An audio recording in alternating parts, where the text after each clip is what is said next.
Good evening, Sanjay Shah, Asha, Shabnam. Good evening, sir. Yes, sir. Good evening. Good evening, sir. Nice to see you again. Dr. Mona Shah, good evening. And my welcome to Dr. Nilesh Barfiwala, today's our chief guest. I'm not a doctor. I'm a Rotarian, sir. I'm not a doctor. I'm a Rotarian. Sorry, sir. I'm Rotarian. Sorry. And our speakers joined us. Yes, sir.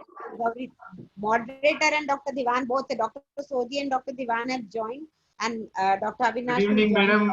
Usha, madam. Good evening. Good evening. Good evening, Dr. Neelam Sodhi. Good evening, sir. Welcome to this webinar. Thank you. Thank you. And Dr. Avinash dsouza. We are live. He's yet not joined, sir. We are live on Facebook now. I think let's start proceedings of the session. Start. Karal. Yeah, we should start. Okay. Good evening, everybody. Today is our fourth event of a month-long CP Celebration Day, and it's my honor today to open this session on Kahani, where we have experts speaking on grit and resilience stories and about sexuality, disabled, sexual, and proud. We really have eminent speakers, Dr. Gauri Divan and Dr. Avinash, and we have a great moderator to kind of sum up the session, Dr. Neelam Sodhi. I welcome them on behalf of IACP, my president, secretary, and all our executive board and board of directors. And I request Dr. Shah to order the meeting. So good evening to everyone. Here I am a president of a Rotary Club of Bombay, Juhu Beach. I am really thankful to Mr. Sanjay Shah and Rotary Club of Bombay Uptown for offering us this opportunity to be a gold co-hosting.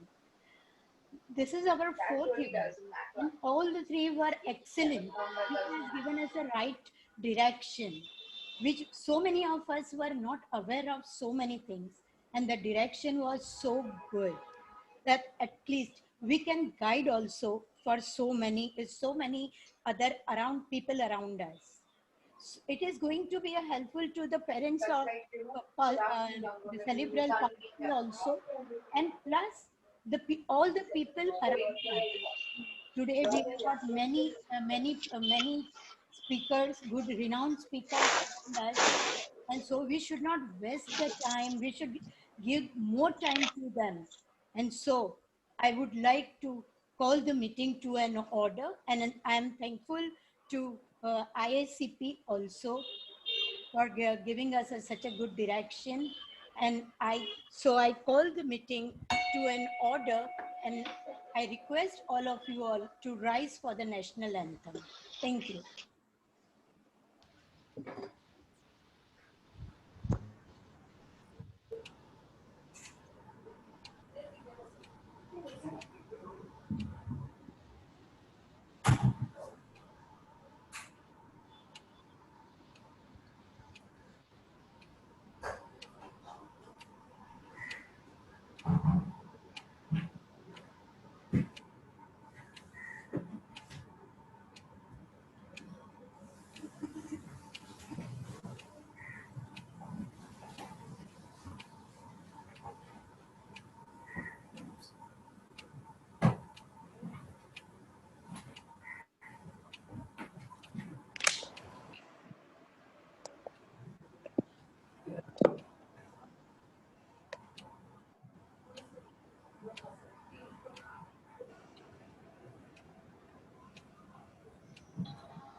भारतीय सांकेतिक भाषा में भारतीय राष्ट्रगान के लिए अमिताभ बच्चन और children with disabilities के साथ खड़े हो जाएं। पृष्ठभूमि में लाल किला है।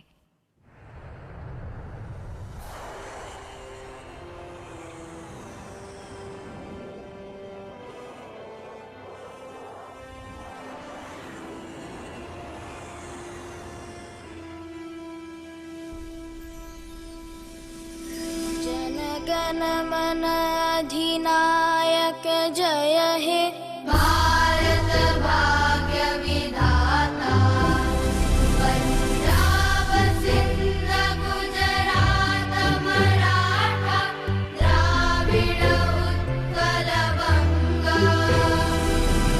विंध्य हिमाचल यमुना गंगा उज्जल जलधि तरंगा तव शुभ नामे जागे तव शुभ आशीष मांगे गाहे तव जय गाथा जन गण मंगलदायक जय हे भारत भाग्य विधाता जय हे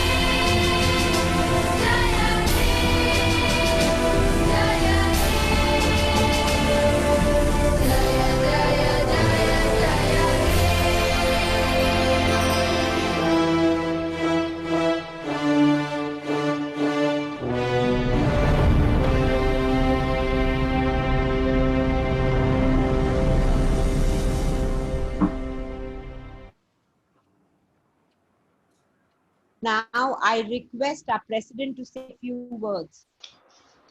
On behalf of Board of Directors and Executive Board members and organizing team of National Cerebral Palsy Day celebrations, a hearty welcome to all of you to this wonderful webinar. This is organized in association with the Rotary District 3141.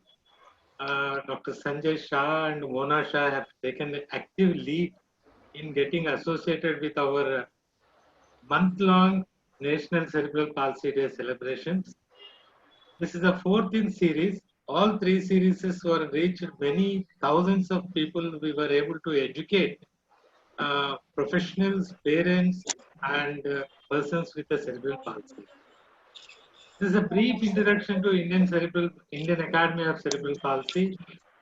Indian Academy of Cerebral Palsy was established in 2004 with a primary mission to propel perceptions of disability from a label to empowerment and enablement of ability to achieve inclusion in all streams of our life. The Academy is growing fast over the years, fulfilling its objectives by large number of eminent professionals with a national and international reputation. The Indian Academy of Cerebral Palsy is the highest academic body in the country, having highly reputed professionals as its members, providing an excellent forum for the academicians and rehabilitation professionals to put forth their wisdom and to enrich their knowledge for better delivery of education, patient care, and sensitization of civil society at large. The Academy has risen to glorious heights ever since its inception, and same as also knowledge by international professionals. This year we began with a mission with a theme reaching unreached through enhanced skills and evidence-based practices, and conducted several training programs to enhance learning of young talent in the field of cerebral palsy and developmental disabilities. We have also partnered with various national, international organizations and forum for continuous medical rehabilitation education programs and conferences. I really, I feel honored to have a highly reputed and eminent professionals in today's webinar, Dr. Neelam Sodhi, Dr. Gauri Divan, and Dr. Avinash dsouza. This is really a new topic, is a wide variety of topic, interesting topic, then everyone is supposed to know what is a sexual adult life and the grit and resilience of the stories of persons with a cerebral palsy. With this, I once again welcome all of you to this webinar, and it is my privilege and I am honored to welcome our Honorable Executive Board Member Dr. Usha Johari to give a blessing message to this webinar. May I request Dr. Usha Johari Madam to give her message?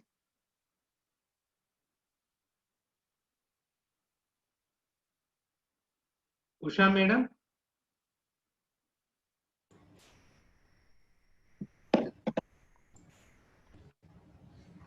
Very good evening to all of you, and thank you, sir, for getting me involved in this wonderful webinar. Um, Today, we all know that the Indian Academy of Cerebral Palsy is such a wonderful and such a multifaceted body that it really needs, everybody's attention. Asha, can I share the slide, please? And this is, yeah, no, sorry, I think we'll have to go back. Yeah, this is one place under sunshine for all the special children that, we see in our day-to-day practice. Yeah, can I have the next slide? Or okay, so this body was found. The founder president was late Dr. P.K. Mullah Firoz, and she was the one, at the age of 60, she addressed the needs of children with cerebral palsy and who had multiple issues, multiple problems, and there was no awareness, in the society about the cerebral palsy. And the next person was our patron, Dr. M. Mahadevaya. And of course, we have the board of directors, the three dynamic people, Dr. Ashok Johari, Dr. A.K. Purohit, and Dr. Shashikala.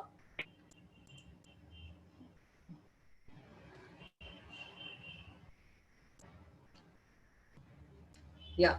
And not to, forget the persons who have taken this. Asha, I think you need to go back. And not to forget the persons who have taken this Indian Academy of Cerebral Palsy is our president, a very renowned and a very humble person, President Dr. K.D. Mallikarjunaya, and the secretary, the orthopedic surgeon, Dr. Sakti Prasad Das. So these are the people who are taking this academy, to a very greater height. And day by day, I am seeing that this academy is growing its in all directions of that is the need of the day. Can I have the next slide, please? Yeah. So the website is here. Of course, all the people would be aware of this website. It's www.iap.co.in. And our mission is definitely, to propel perceptions of disability from a label to the empowerment and enablement of ability to achieve inclusions in all streams of life. This is very important in all streams of life, not just, the medical, but the non-medical streams of life also. Can I have the next slide, please? Yeah. So we know that, there are a lot of medical professionals involved in this association, like the orthopedicians, the ophthalmologists, gynecologists, dentists, neurologists, and many more, innumerable. But today in this webinar, I'm very proudly, inviting a psychiatrist and a child developmental specialist, Dr. Avinash and Dr. Gauri. And this is just, a very, a well-known society where we all can work together, be it NGO, be it healthcare workers, be it parents and teachers, all are equally important. And I would conclude saying that we alone cannot do anything. Can I have the next slide, please? Yeah. So without, further discussion, I would just end telling that I welcome you all to this wonderful webinar. Thank you very much.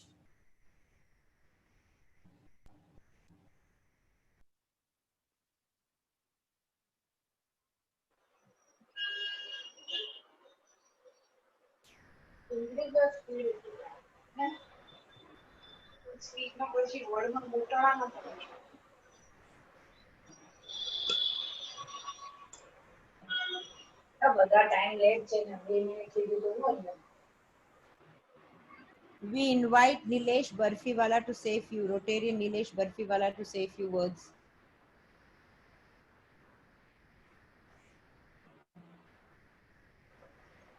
Hello, can I start?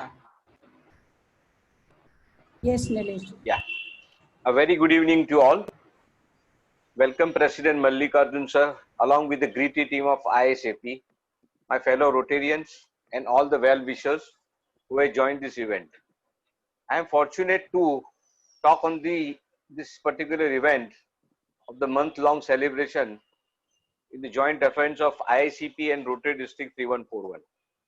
After 2-3 events of achievers and planning, today we are going to talk on their grit and resilience.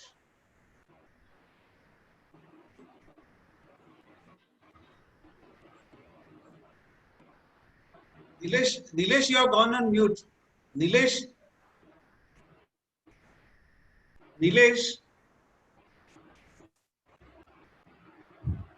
However, the more I explored cerebral palsy and its impact, more I came across examples of extraordinary human abilities to overcome challenges, adapt, and even thrive.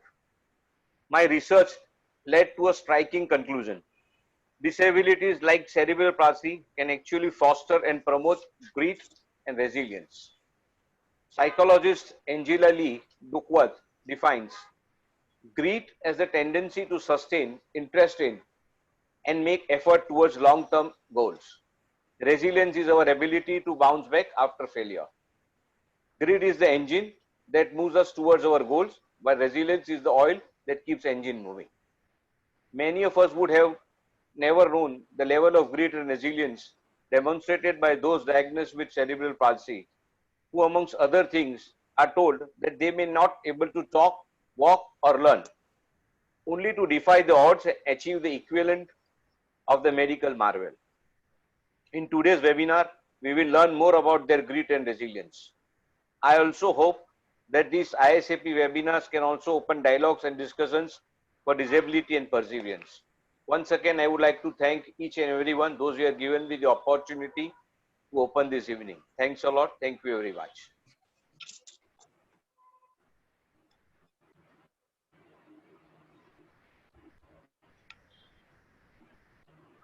It's my honor. Shabnam, are you there? It's my honor today to introduce Dr. Neelam Sodhi, who is the director of the North India Cerebral Palsy Association, mother of a young man with cerebral palsy who is a software engineer for a multinational company, former member of the National Trust, and past president of Ludhiana Obstetric and Gynecological Society. Ma'am, we welcome and you can take it forward. Thank you, Ashaji, for the kind introduction, and thank you for giving me this opportunity to moderate. So, to all those present here, today we are going to be talking about two topics which very much need to be brought out of the closet, dusted and brought out and talked about without enveloping or shrouding them in shame and embarrassment. Because if you bury them too deep, they will struggle and fight all the more to come out. And if something is a taboo, we are all the more likely to want to experiment with it and challenge the taboo, as in case of sexuality, or carry the bricks of possible devaluation by society in case of mental health. Our two topics today are on sexuality and mental health. And just before I introduce our first speaker, I would request everybody to keep yourself on mute and to do share your questions on the chat or the comment box. It's my pleasure to introduce Dr. Gauri Divan. She is a developmental pediatrician. She's director of the Child Development Group at NGO Sangat. And as a developmental pediatrician, Gauri works in the field of child development, developmental disabilities, and adolescent health. Apart from contributing her expertise on developmental disabilities at the national and international level, she has since 2009 been actively involved in the mental health program at Sangat and at Harvard Medical School, and has also been visiting faculty at University of Ibadan's Child and Adolescent Mental Health Program. Gauri is very passionate about creating innovations which can help support every child reach their true potential by empowering parents and families with accessible and affordable knowledge and tools. One such innovation of hers, the parent-mediated intervention for autism spectrum disorders in South Asia, was showcased at the World Innovation Summit for Health 2016 in Qatar. Gauri will be talking to us about disabled, sexual, and proud. Welcome, Gauri, and please take over.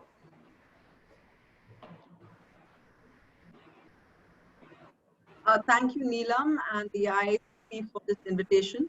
I'm just going to start sharing now with my slide.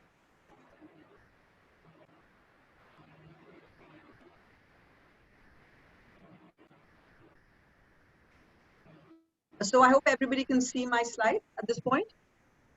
Just a nod, good enough. Yes, Great. yes, Thank you so much. So first of all, thank you very much for this invitation. This is a topic that is often creates lots of squirming. So I'm hoping, I know it's part of this wider a kind of theme for today's discussions around Kahani or stories.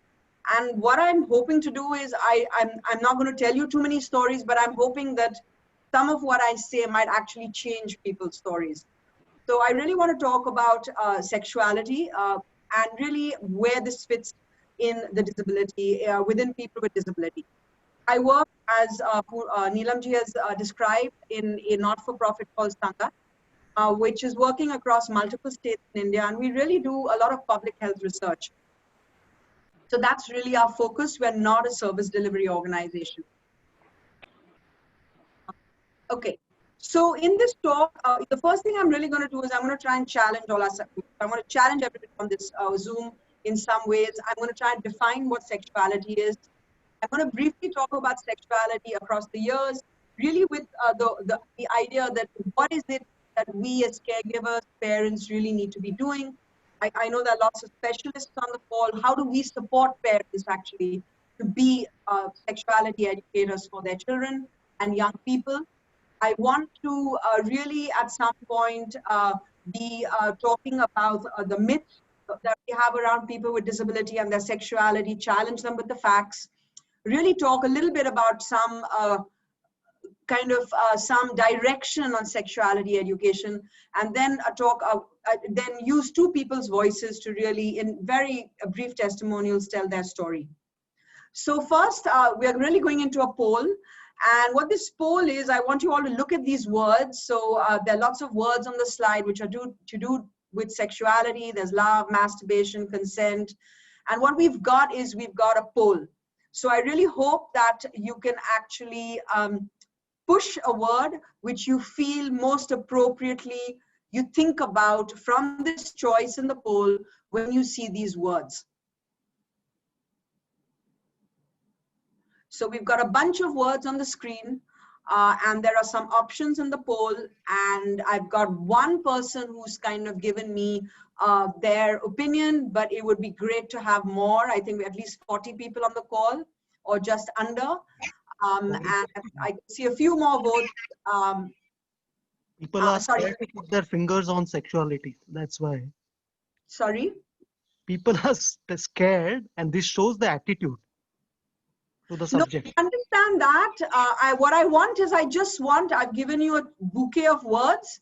I want you just to press these, whichever word comes to you when you see these words that are on the screen. So I've had 7 of 25 people voting. I haven't given you many choices. There's a limited number of choices of options, but please do go ahead and vote. We've got another minute and a half for you to think about what you're feeling when you see these words. I can call some of them off. There's kiss, there's oral, condom, intercourse, marriage, there's homosexuality, there's masturbation. So there are all these words which seem linked to sex and sexuality. And what do you feel when you see them? What do you feel when you hear them? We've got 10 people who voted. It's coming up to 2 minutes. I'm just wondering, maybe we'll give another 30 seconds for people to vote. Just press any button that you feel is appropriate for yourself. So we at least get something going and it can be a basis for discussion. I think we can run this poll till around 2.5 minutes. So we've got another 10 people who have another 10 seconds to press some buttons, and then we're probably going to stop.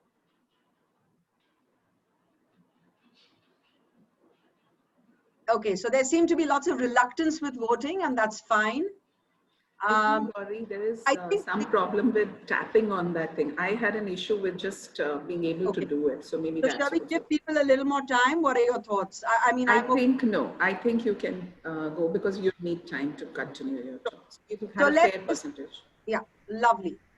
Okay, so I'm really happy. Actually, I see the poll now, and what's really interesting with this poll is that actually there is 36% of people who are actually quite comfortable with this, though I think only 15 people voted, so just under 15 people voted, so half the audience voted.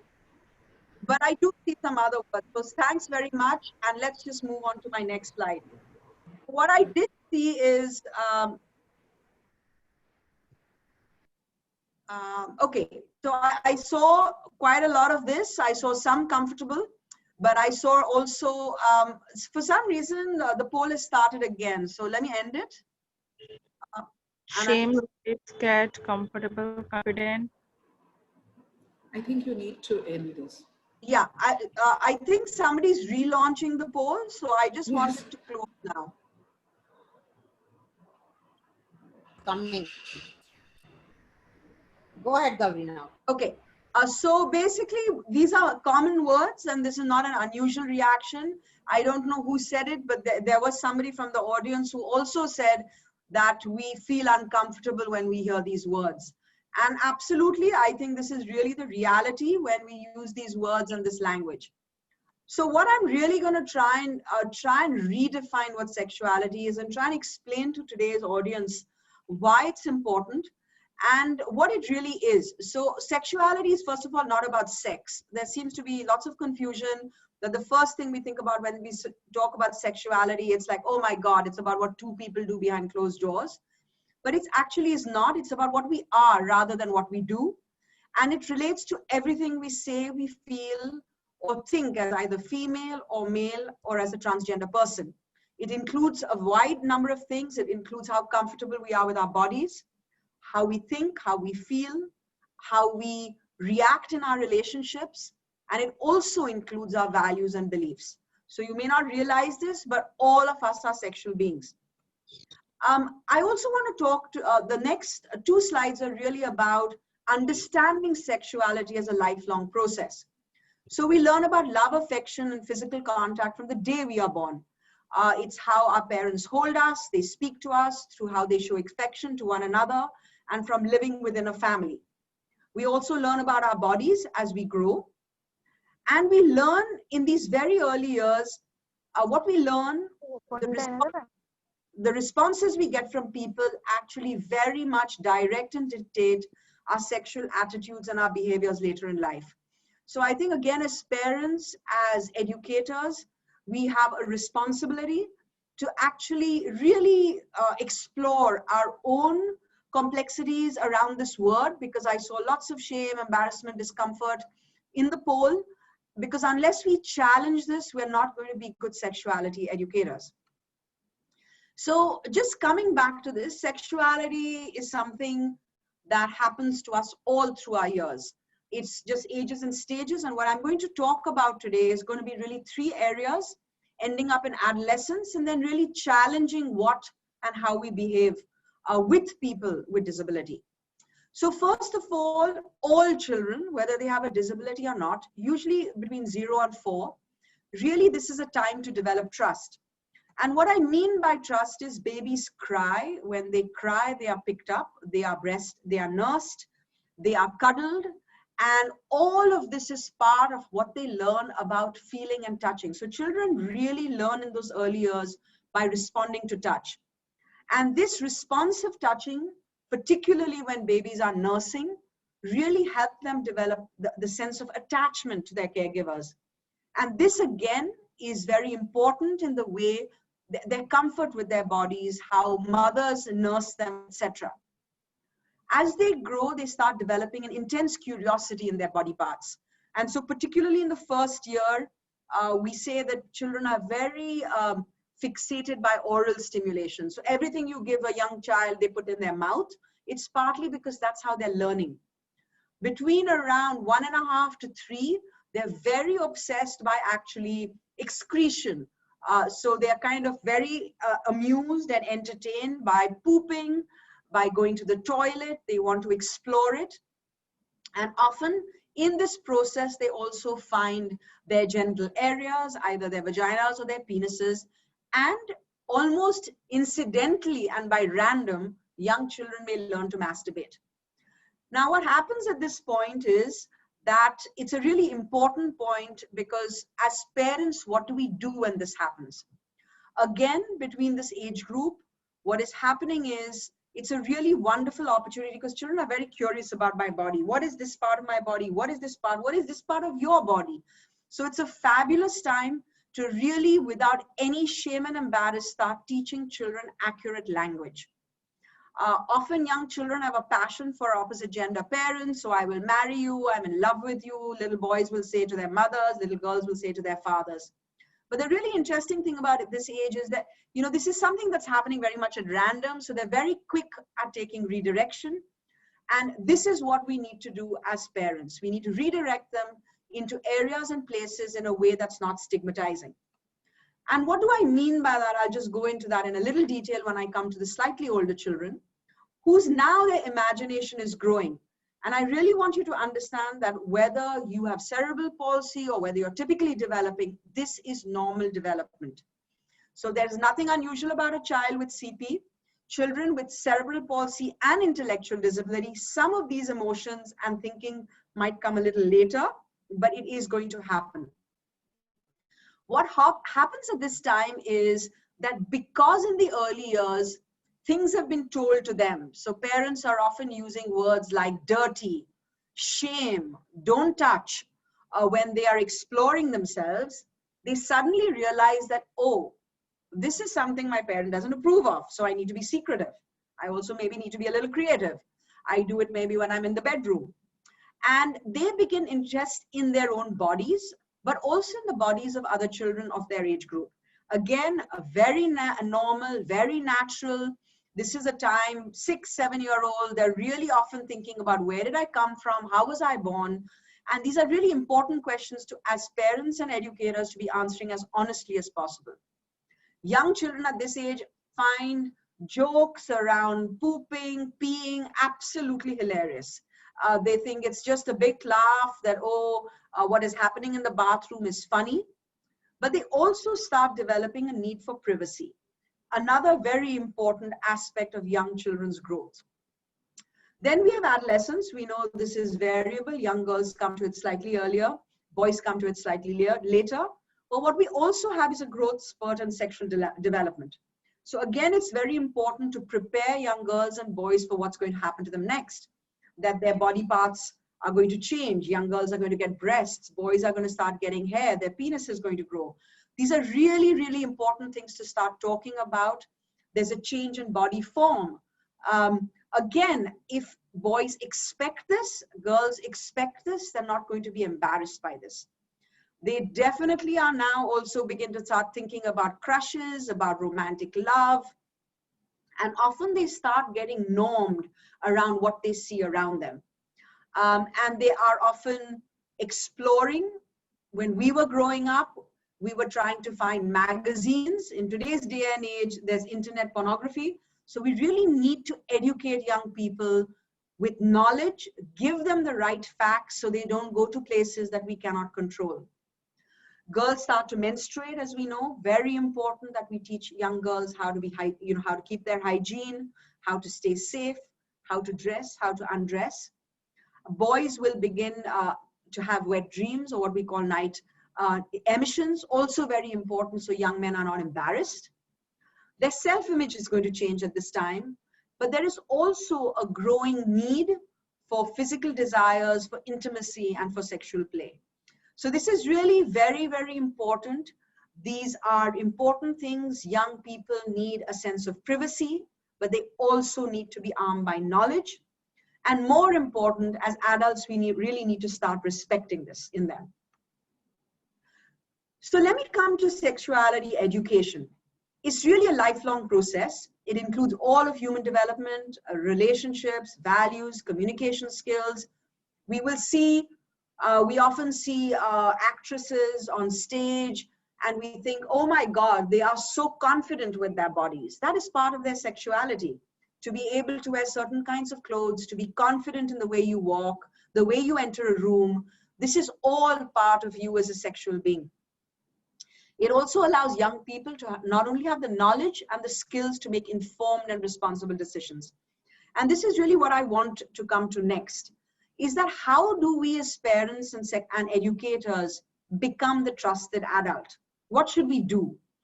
So the first thing is we need to learn the facts. And many of us might have been lucky enough to have had the resources to learn these facts well. But many of us have not learned this well. So I really want all of us to think back and think, how did I learn about sexuality, about sex? Did I learn it on my wedding night? Did I learn it before that? And do I want my child to be in that position? So we need to learn the facts. We need to use correct words. If there are parents of young people and very young children, I really encourage and urge you to get the facts right, to practice this with your spouse in front of a mirror, because sometimes saying these words is actually quite complicated and difficult because we ourselves are embarrassed. We need to be honest. We need to start these conversations and keep channels of communication open. We ourselves need to be prepared to feel uncomfortable when young people ask us certain questions or they're doing things that we're not quite sure, is that right? Do I approve? Do I not approve?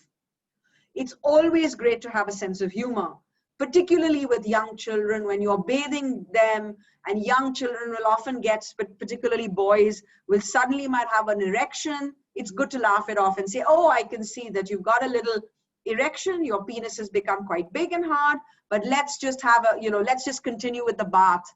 So not being embarrassed, not feeling ashamed, not being embarrassed is the only way that you are going to actually bring this across to your to the young person that either you are a parent or caregiver of.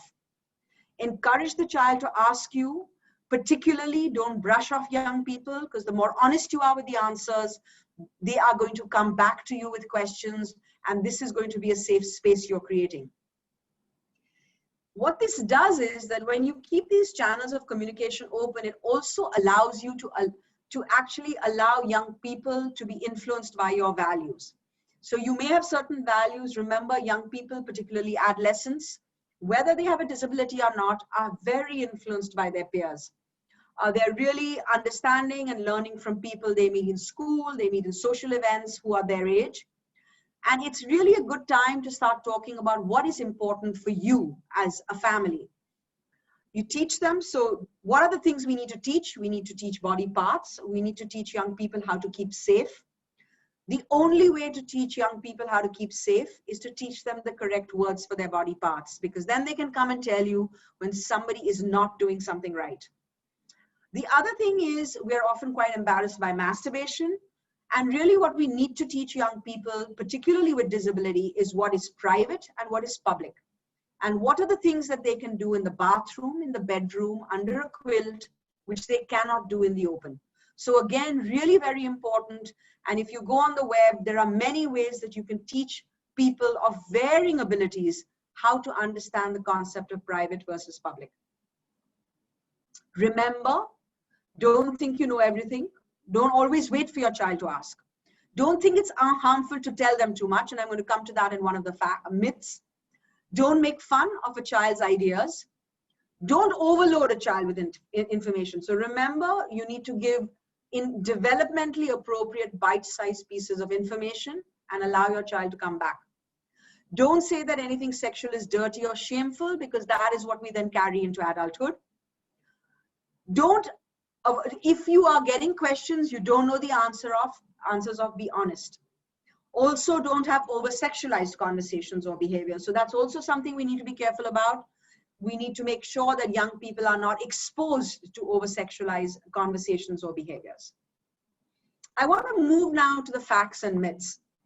So one is that this is a very common myth which actually goes across children who are typically developing, children with cerebral palsy, people with disability, that if I talk about sex and sexuality, it's going to encourage it.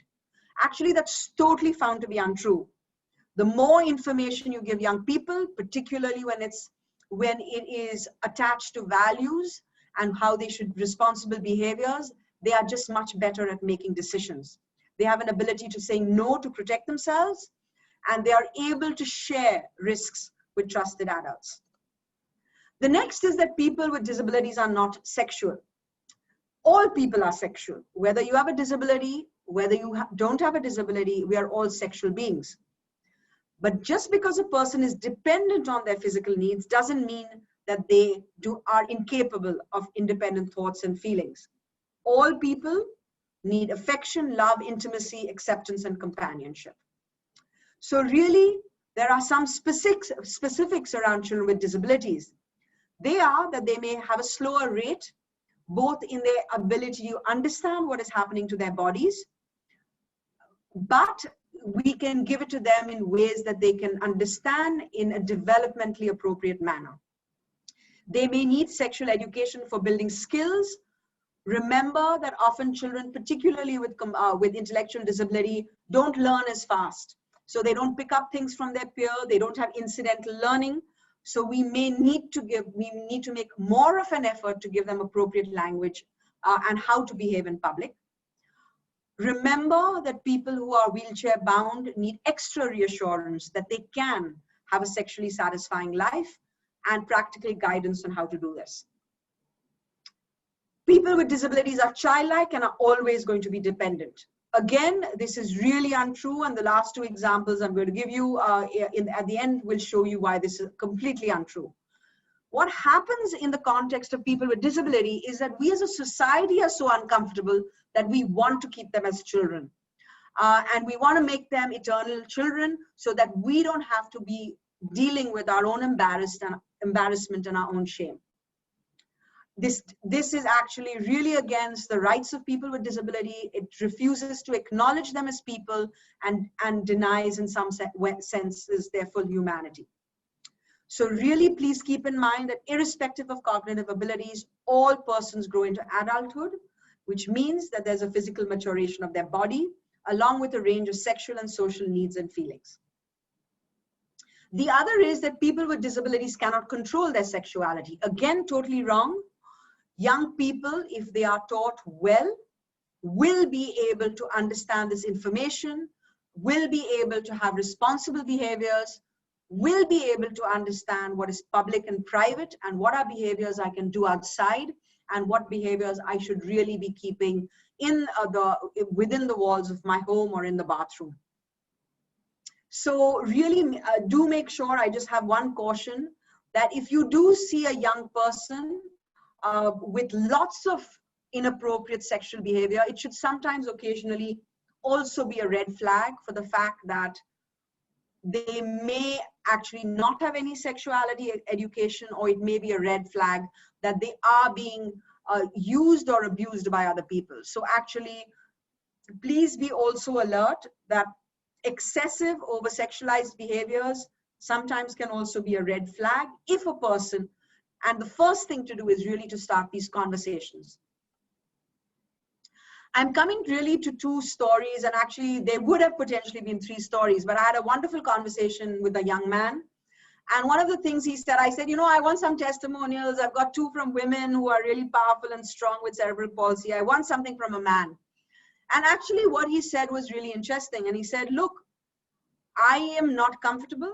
And one of the reasons I'm not comfortable is, I haven't done this before, but I don't know what the impact is going to be on my families. So do be aware that young people with disability and cerebral palsy are often very concerned about what the impact of their own sexuality is going to have on their larger social networks. I think many of you will know this wonderful woman, actually the two wonderful women, but Malini has been tremendously open about her own sexuality. And here is a quotation of hers: we are treated as asexuals. I have had instances when I was told to hush up, as if I am an aberration to open up this topic.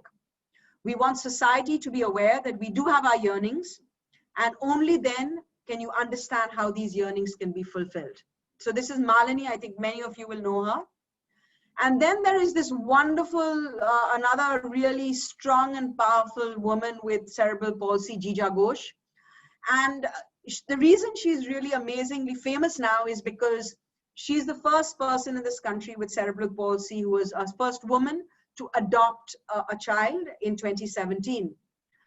And this is a quotation from hers, which said that actually the district child protection officer, who at that point was supposed to clear her to be a adoptive parent, who herself was a psychologist, actually voiced the apprehension that I could potentially turn violent and thus harm the child. Cutting a long story short, we ultimately managed to get Hia, our daughter, in foster care. So here was a couple who was totally able, who was excited about adoption, who was going to give this child a new lease of life, but they were not allowed because of these this myth around who is a person with disability, what are their capabilities, what can they do. But Gia and her husband both are proud parents now. And as she says, parenthood is bound to have its own share of challenges, and we are aware of that. But having Hia with us has changed our lives. So I think really this opportunity to allow people with cerebral palsy, whatever their abilities, to be in touch with their sexuality, to be allowing them to live to their life, to their maximum potential, I think it's really our responsibility. So I want to end sexuality in persons with disability is an affirming part of human life because we are all sexual beings. Let me end over there. Thank you. Thank you so very much, Gauri. That was simply excellent. I'm a gynecologist and I totally enjoyed listening to the way you presented from the ages and stages. There's one thing that I just want to share before I take, and there's one question, is that I feel that the mindsets and comfort level of the parents and service providers or caregivers is very, very important in imparting information and talking to young people or dealing with those youngsters who obviously develop attraction in front of you, but then everybody goes haw, haw and haw about it. So there is this one question from a parent, I think, and I think I also wanted to ask the same thing, is that some people say that hysterectomy is the choice for girls so that parents don't have to deal with the fear of exploitation. And my question is hysterectomy the answer for girls with high support needs so that you do not even have to deal with menstruation? Yeah, so I think, you know, you've asked me probably the most complex question around sexuality and humanity. So I think fundamentally, you know, this is really, again, against the rights of people. To deny people their sexuality in any way is really against their right and actually allowing them to live a life of dignity. I do understand that as a parent, this is a huge worry for high need young women. But I think we've got to start empowering people with words. We've got to start educating society that this is an individual and these are their rights. I think it is a complex question. I think it is a case-by-case question. I think it is not something that I can give a blanket opinion on right at this point, because I really think a lot depends on access to resources that a family has. It of course depends on the degree of disability that the woman has. It depends on the degree of agency that this young person has in saying yes or no about what you are going to do to her body. So I think it's very hard for me to give this opinion, but what I will say is I think it is an important conversation to have, not to make a decision as a parent or as a specialist. I think we need to have collaborative decision making in an issue like this and take the young person with disability on board, even if just assenting. We have to try and do that. And just to add to what you have said so very wisely is that as a gynecologist, what I advise parents is that if you have a hysterectomy, then remember the person's menopause is going to come at a younger age. And menopause just does not mean the cessation of menses. It affects the bone health, the cardiac health. It has a lot of psychological effects. And with current medical options, we have so many ways of dealing with menstruation. Yes, the fear of sexual exploitation is not going to go away, but then in this society of today, where girls, typically developing girls, even at the age of 18 years, are getting copper teas and oral contraceptive pills so that they can deal with this fact, I think parents can get wiser and maybe offer options like this. I don't think that we have any other questions right now, Gauri, so maybe we can come back to you at the end of the session. Again, there is a lot of good feedback for your presentation, and a lot of thanks for it. Thank you so much. I'm just going to end with one last slide. It's just an image. There are lots of movies available now. So I'm showing you there are lots of great movies. Of course, Mamita with a Straw is our very own product. But please do and look out. There are lots of great resources for parents also available. But watch these movies as parents, because I think it will allow some of us to get over. We need to have these uncomfortable conversations. So thank you again for this opportunity. Thank you so very much, Dr. Gauri. Divan, it was a pleasure having you explain this complex topic to everybody. And now we move on to our next speaker. And can I have his bio up on the slide, please? Yeah. So our next speaker is Dr. Avinash D'Souza. He is a consultant psychiatrist and psychotherapist. He is one of the few psychiatrists who, in addition to his psychiatry degree, has degrees in counseling, psychotherapy, applied psychology, and human resource development. He is a consultant psychotherapist with many mainstream and special schools in Mumbai. He is a visiting faculty and professor at various training courses across India. He has over 700 publications in national and international journals and is author of 12 books on mental health, and also editor, associate editor, and assistant editor for so many prestigious journals on psychiatry and psychotherapy in India. We welcome you, Dr. Avinash D'Souza, and you are going to be sharing with us, we are eagerly awaiting, stories of grit and resilience, which Dr. Avinash has come across in his professional life. Handing over to you, sir. Am I audible? Yes, yes, please. Yes. Well, when I started working in the area of cerebral palsy, which was in 2001, 2002, when I started my work with the Spastic Society of India, there were a large number of children who I would meet and interact. And the reason why I'm sharing these stories of grit is because over the past 20 years, as a psychiatrist, I've had parents come to me, share their sorrows with me. I've had children come to me, share their sorrows with me. And most importantly, I've had the privilege of having seen these children transform themselves into adults over the past 20 years. So I've had a lot of experience working with them at a personal level. One of the first things which I would share is of a mother who took a child with cerebral palsy to a school for admission.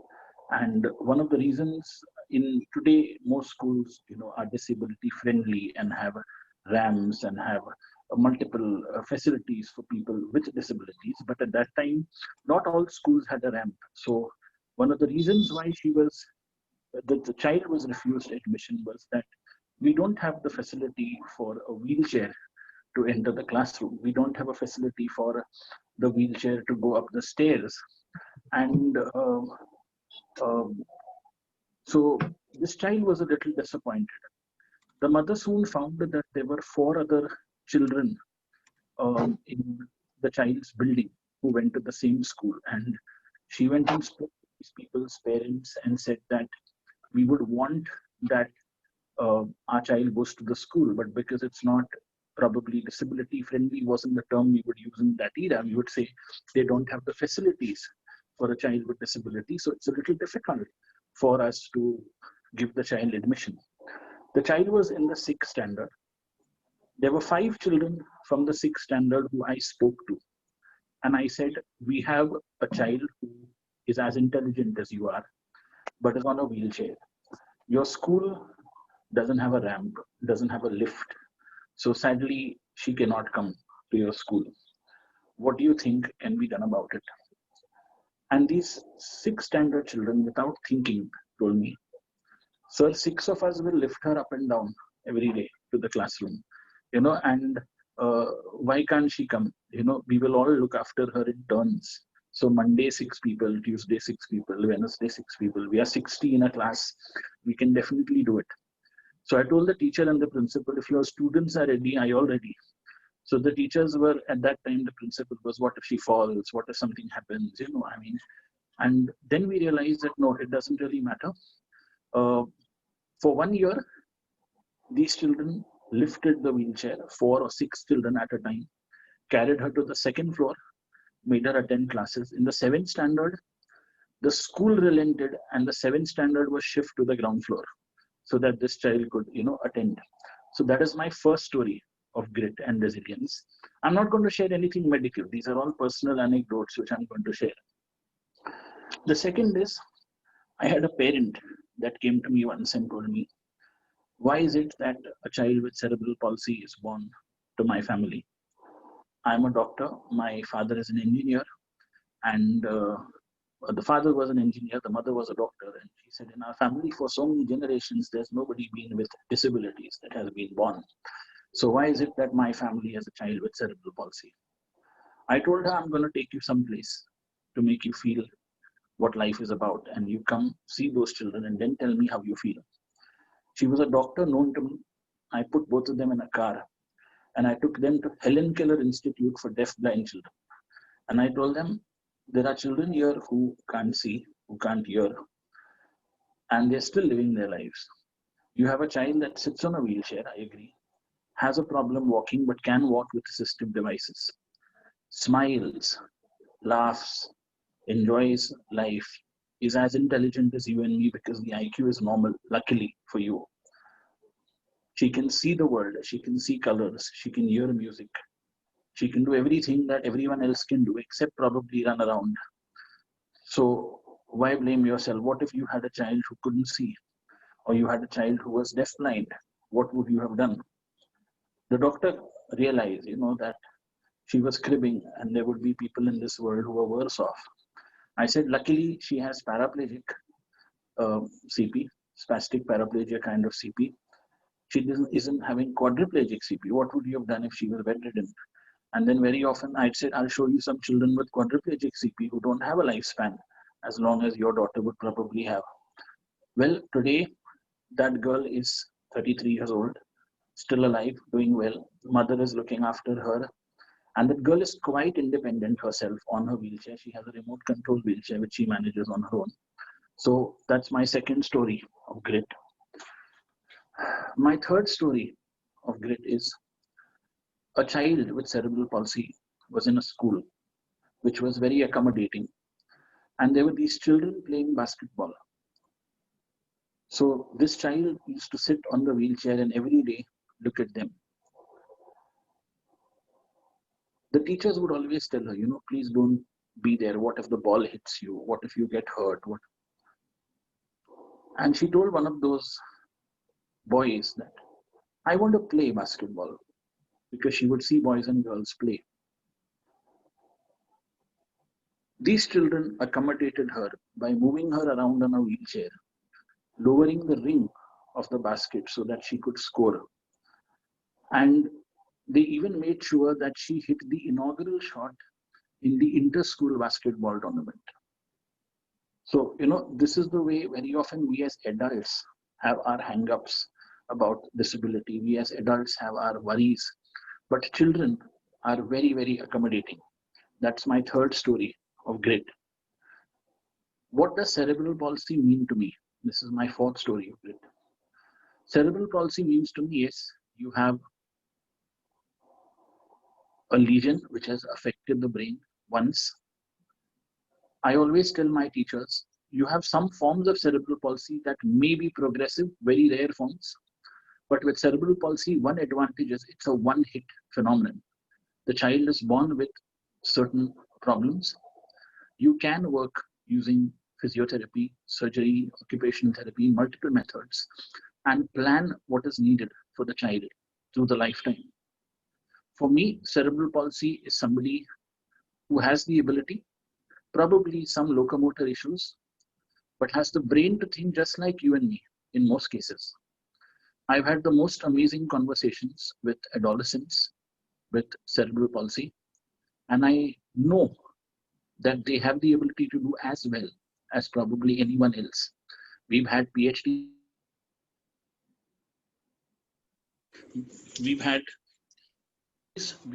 computer transcript operators, we've had people who manage office jobs, all with cerebral palsy, and they have overcome all the problems that they've ever faced. A young boy with cerebral palsy came into my clinic and told me, will I ever have a girlfriend? I look skinny, my hands are crooked. Will I ever be able to hold a girl's hand and walk? Will I ever be able to hold a girl's hand and dance? I spoke to the parent and said, online, we have all sorts of dating apps and dating sites. Why can't parents come up with a dating platform for individuals with disabilities so that they find people who are like-minded, who do not judge them, and at the same time, they are able to probably work in a manner so that they are able to overcome whatever issues they face.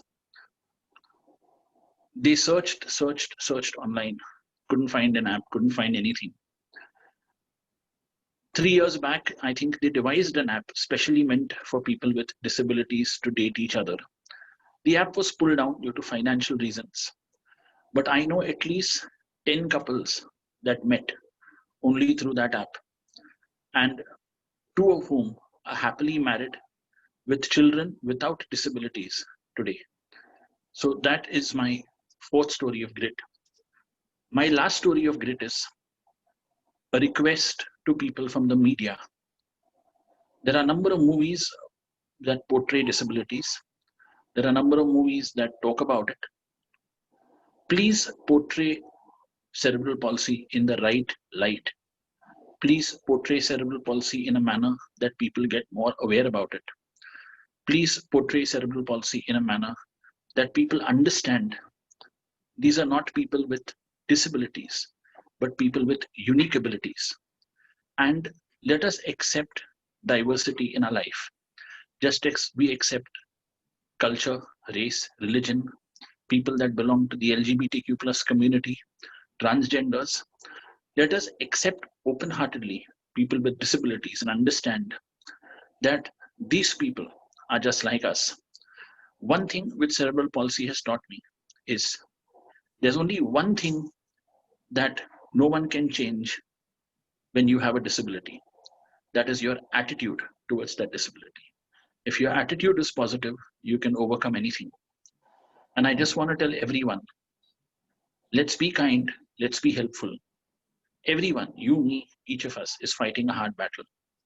And if we want, we can surely make the lives of everyone different. All we need to do is get together and we can make a difference. Thank you. Thank you so much, Dr. D'Souza. Those were truly touching stories of grit and resilience as we know it. And I think what you already said, children probably, their adaptability is far more than the restricted flexibility of adults. They are more able to give than probably adults can, who have become rooted in their mindsets. And it is a sorry state of affairs. What I would like to share, since we have just a few minutes and as we still didn't have any questions, I think by people, but there have been 2 stories which are shared, and I'm just going to be reading them. There is Jasmeet Arora, who shared that on sports day, my niece was made to participate in the school games in the lemon and spoon. Not being able to hold the lemon and spoon in the mouth, she was asked to hold spoon in one hand and lemon in another hand. That is true inclusion, true participation, valued participation in a valued role with just a little accommodation, which is not even called accommodation, but just consciousness on the part of individuals present there that they want to actually include everybody. And Dr. Shashikala's shared that my son walked in his high school on World Green Day along with others. And when he was walking behind, the school teacher drove him to the end point. Next day, he got a thundering applause in the assembly. What do we all need? We all need appreciation. We all need love. We all need to be included. That is just it. And that is what society probably is denying it. Okay, we have a question, please. I think this has come on Facebook, and this is for Dr. Avinash. My child is CP. Before I go on with the question, I would like to tell this parent, my child is not cerebral palsy. The disability does not define him. And if we as parents don't stop using this terminology, the world is definitely going to see him as CP, not as that young person or the boy who has cerebral palsy. My child is CP on wheelchair, will be 15 years next month. He is in grade 7 now, but not doing well with his studies. What can I do for his future? Dr. Avinash, please. Dr. Avinash, are you with us?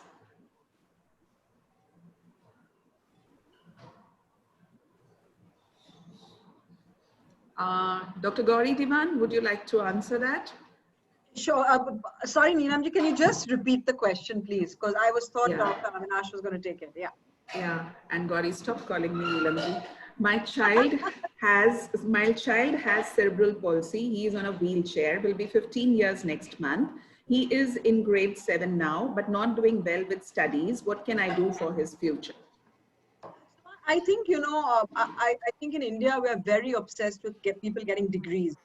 I think we have to move away from that, and we have to really think about how young people with disability can have a fulfilling life. And what is a fulfilling life?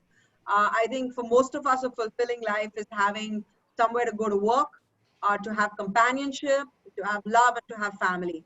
So I would really say, in the context of India, we have National Open School, which allows, young people to have choose different curriculum. So that is one option if he is able to cognitively process curriculum. If he's not able to do that, I think one of the other things that we don't do very well in India, and this is a great group to be talking to, is I think we have to move away into actual vocational, assessments and task analysis of things which young people can do in industry. So we've really got to challenge industry. We now have, a disability act which actually says that jobs need to be reserved for people with disability. But unless we give young people and people with disability the skills to fit in, it's not going to happen. So I think we really need to look at industry. We need to start matching young people's skills, that what is this 15-year-old able to do? Of course, I think he still needs 3 to 4 more years in an educational sheltered accommodation. We then need to think about, is this person capable of going out into the workforce, or do they need sheltered work? So I think that's another way to, that a parent has to assess, that can this person work independently? And I think those are important assessments that we have to make based again on the child. But I think this idea that we need to, so for example, and I don't want to be mocking about this, but I think we have to move away from Diwali candles and paper bags. I think we really have to do something for young people with disability, which earns them money, which gives them a place in society. And that is for us really as parents and educators to be working on. Thank you so much, Gauri. Dr. Shashikala, yes, please, ma'am, we'd love to hear from you. Yes. Yeah, I have far too many stories to share. And I must tell Gauri that in our very second conference, we had the protocol for adolescents drawn, and it is still not refined. So now I would like you to join, and maybe I can send you a copy, we can refine on it. Sure. I am one of the few transitional experts in the country. I see a lot more adolescents and adults as much as I see NICU children. You know, I am a head-to-head expert. Pediatrician. Yes. Yeah. So adults have more problems. Married people in Pacific Society of Karnataka, when I was heading their unit, they would come to me and they said, "Doctor, can I come without my parents?" I said, "You have to come to me without parents." You know, see, that is the kind of attitude that we have, and it's an attitude that should be changed. So we have across, we have 4 from the clients who used to come, from the children who used to come to me, they have grown up. We have produced 4 NIT graduates in Nagpur, and then they're all in wonderful jobs doing very well. And I'm sure many more people will join this. What we need to showcase is that these people have done it, so can you do it? That's a message we need to give to them. And sexuality, in the morning I had a Karnataka state government celebration. I openly advocated that we need to give life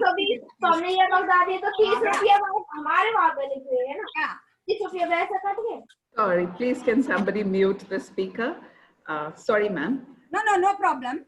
Yeah. I understand what's happening. So I think it is Gauri, as Gauri said, we need to be advocates for life skill training for all the children, inclusive schools where children get opportunity. And they said some of the excellent way normal children react. I've seen children running for my son when he played cricket. You know, so I mean, I can tell you a number, you know, wheelchair people winning in sports race because we would make them play with the dice. You know, the dice, you know, you have to walk 4 steps. The walking child doesn't walk as fast as the wheelchair. So the wheelchair children would win the competition, you know. So there are thousands of ways of making these skills. Certainly. Great. Absolutely, ma'am. Thank you. You are an inspiration. Yes, Gauri, please. Yes, Dr. Gauri. Yes, ma'am. So I think, you know, it's actually very interesting what Dr. Shashikala is saying, is because I think we live in a society where even typically developing adults are not given a choice.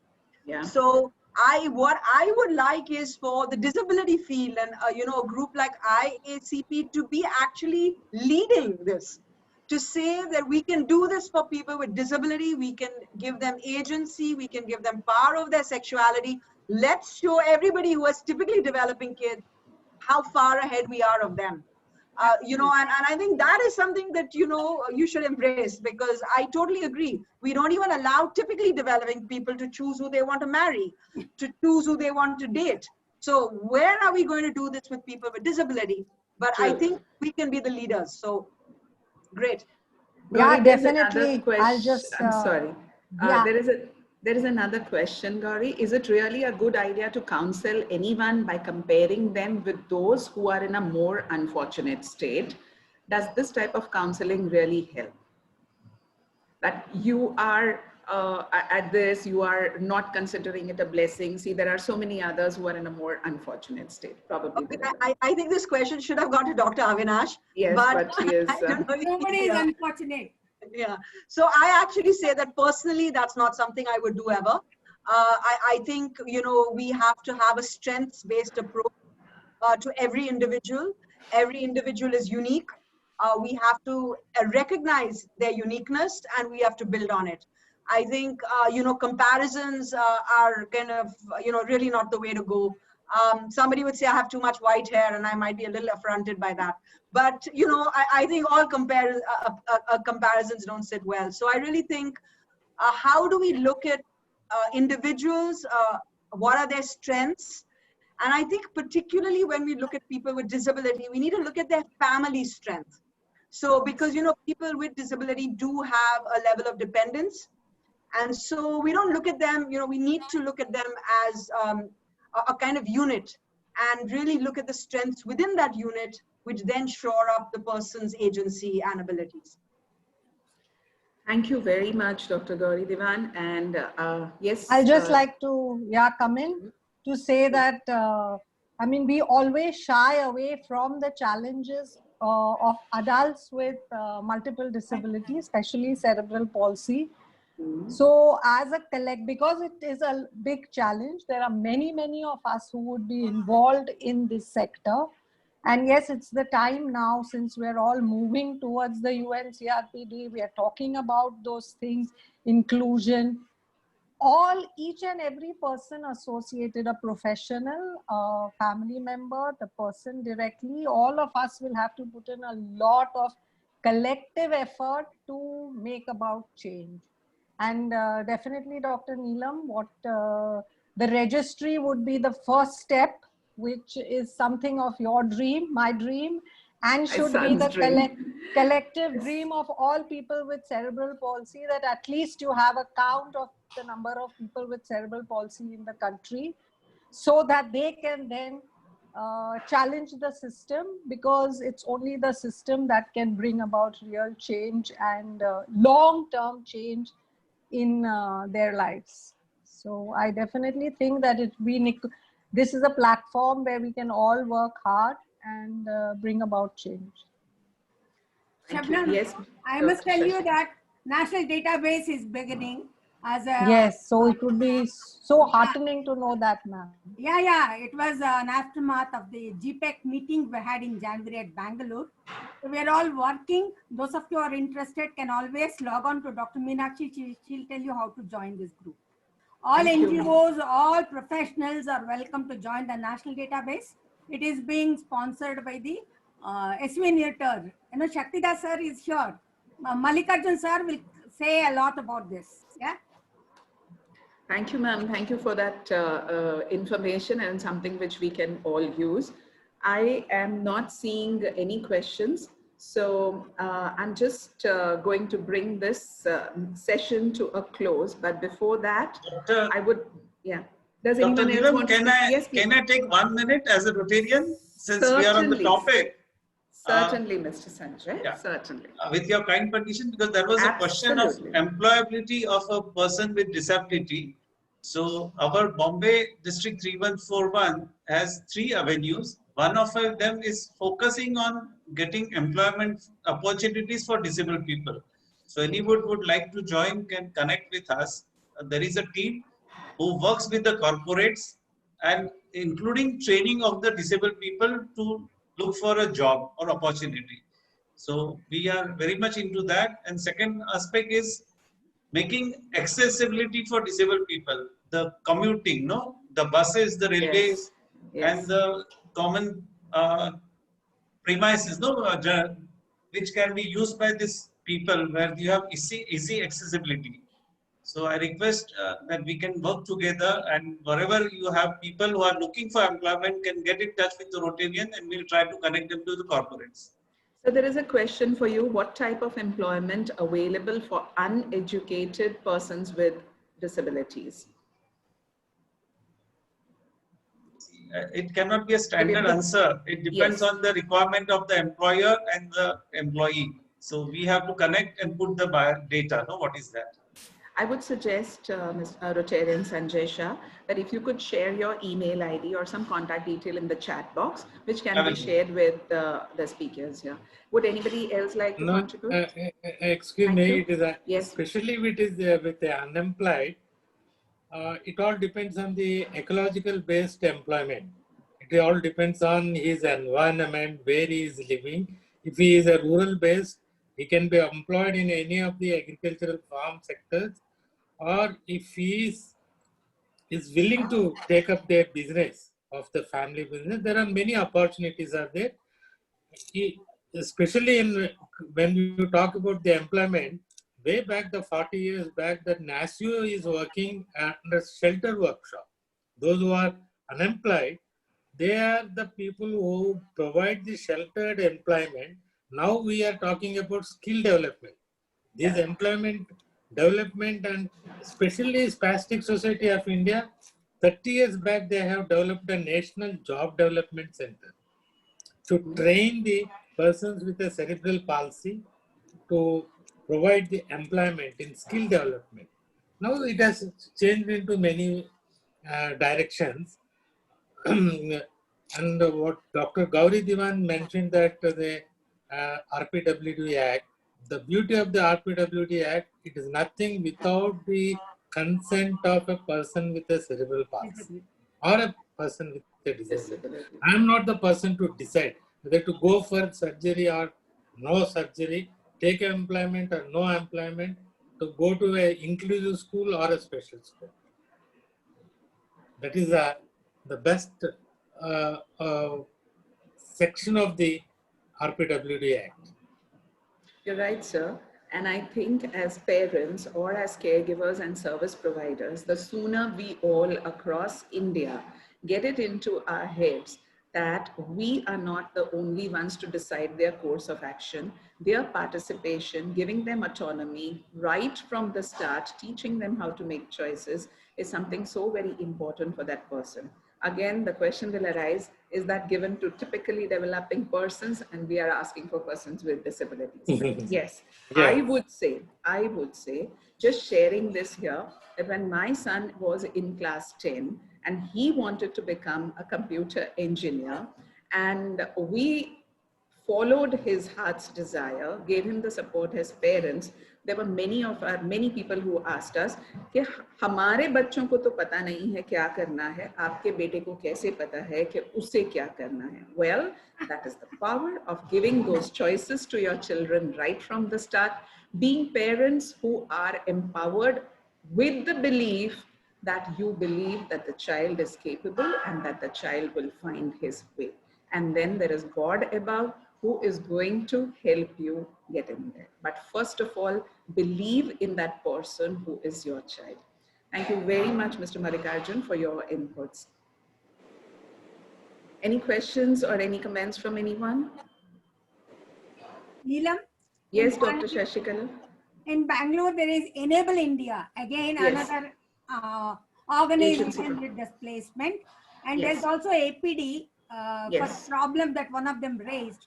They have a horticultural unit from which they place these children, train them and place them in horticultural section. You know, gardening is one of the big hobbies. Yes, the Association of Persons with Disabilities in Bangalore. Yeah, Yes, in Bangalore. and I believe There are now in every street there is a skill development center.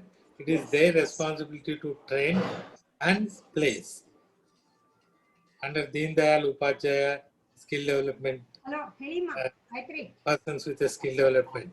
I think the national registry or the database, when it comes, will really open us, give us a lot of information to what is happening across the country and bring us all together connected so that we do not have to look to reinvent the wheel. Every place that we have an organization, we don't really need to go. We are almost coming to the end. No.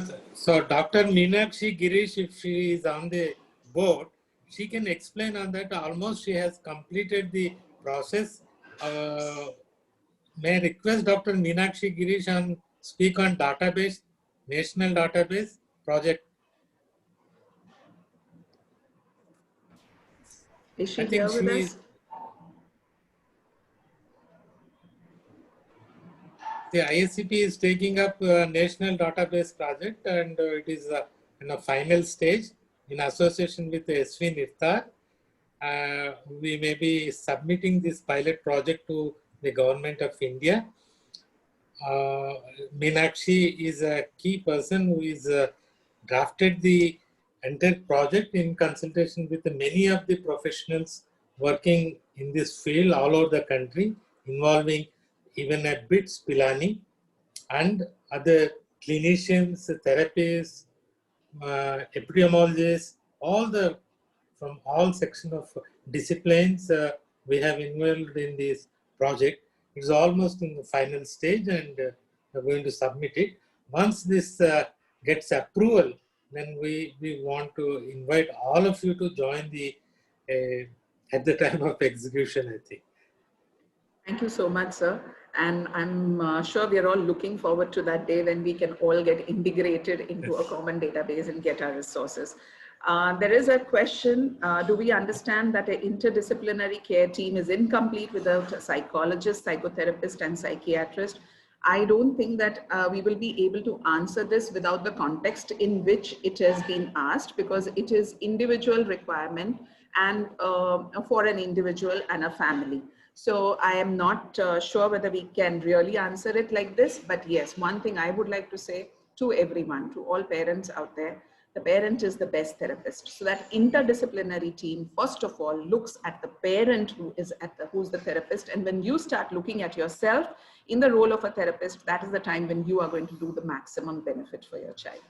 And since now there are no questions and no comments, I would like to hand over the session back to Asha Chitnis to take this on further. Thank you so much for giving me this opportunity to moderate. Ms. Asha Chitnis, please. Yeah.